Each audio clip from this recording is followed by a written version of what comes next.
చేసిండు వైఎస్ఆర్ గారు చేసిన వైఎస్ఆర్ గారు అనుభవం ముందు ఇప్పుడు వచ్చిన వాళ్ళు ఎంత తక్కువ. వైఎస్ రాజశేఖర రెడ్డి, చంద్రబాబు నాయుడు వీళ్ళు పోటీలు పడి చేస్తుంటే చూసే జనానికి ముచ్చటగా ఉండేది. వాళ్ళు అభివృద్ధి పోటీలు పడి చేశారు. నిందలు ఒకరి ఒకరు నిందలు చేసుకొని చేయలేదు. చేసినా కూడా అభివృద్ధి కొంతవరకు చాలా బాగానే చేశారు. ఇక మన రాజశేఖర రెడ్డి ఉన్నప్పుడు నేను ఇంతకు ముందు కూడా చెప్పిన ఇంద్రం మిల్లు ఇప్పుడు కూడా ఊరుకున్నాయి. ఇప్పుడు వచ్చిన కాంగ్రెస్ పరిపాలనకు నేను అదే రేవంత్ అన్నకు చెప్పేది. మన రాజశేఖర్ అన్న ఉన్నప్పుడు కాంగ్రెస్ పరిపాలన ఊరు ఇంద్రం మిల్లులు వచ్చినాయి. ఆయన వంతు పరిపాలన ఆయన బాగానే చేసిండు. చేయబట్టే 2 సార్లు గెలిచిండు.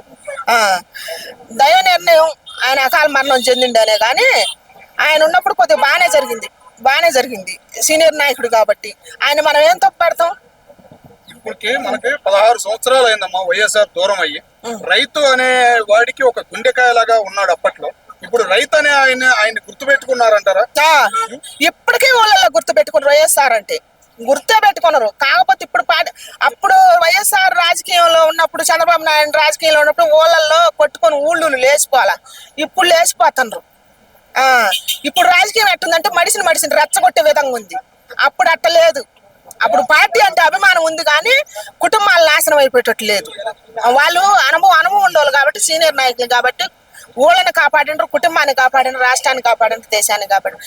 అప్పుడు రాజకీయ నాయకుల అనుభవాలు ఇప్పుడున్న నాయకులు తీసుకోమని చెబుతున్నాను నేను. ఒకళ్ళంటే కచ్చ కాదు, ఒకళ్ళంటే దేశం కాదు. అభిమానం ఉండా కూడా అది న్యాయం, అది జరగాలని నేను అంటున్నా. అలాగమ్మా వైఎస్ జగన్మోహన్ రెడ్డి గారిలో ఆయనకు సంబంధించిన కళలు గాని అట్లాంటి ఏమన్నా 5 ఏళ్ల పరిపాలనలో మీకు కనబడిందా? లేదే ఎందుకు ఎట్ట చేసిండు ఆయన వంతు పరిపాలన ఆయన కూడా చేసిండుగా. వైఎస్ చేసినట్టు చేయలేదని అంటున్నారు. దాని గురించి ఆయనంత అనుభవం లేదని అంటున్నా. అది ఆయనంత అనుభవం ఇంకా రావాలి. ఈయనకి ఇంకా రావాలి. వైఎస్ఆర్ గారు 16వ వద్దంతే టోటల్ గా ఆయన గురించి ఒక మంచి మాట ఏం చెబుతారు మీరు?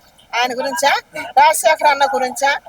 ఆయన అకాల మరణం చెందినా కూడా ఆయన ఏడున్నా ఆయన మనశ్శాంతిగా ఉండాలా, ఆయన ఆత్మశాంతించాలని కోరుకుంటాను నేను వైఎస్ఆర్ గారికి. నీ పరిపాలన మళ్ళా నీ కొడుకులో రావాలని కోరుకుంటున్నా. నీ కొడుకు నీ బిడ్డ కూడా కలవాలని, నీ పరువు నిలబెట్టాలని కోరుకుంటున్నాను ఫస్ట్.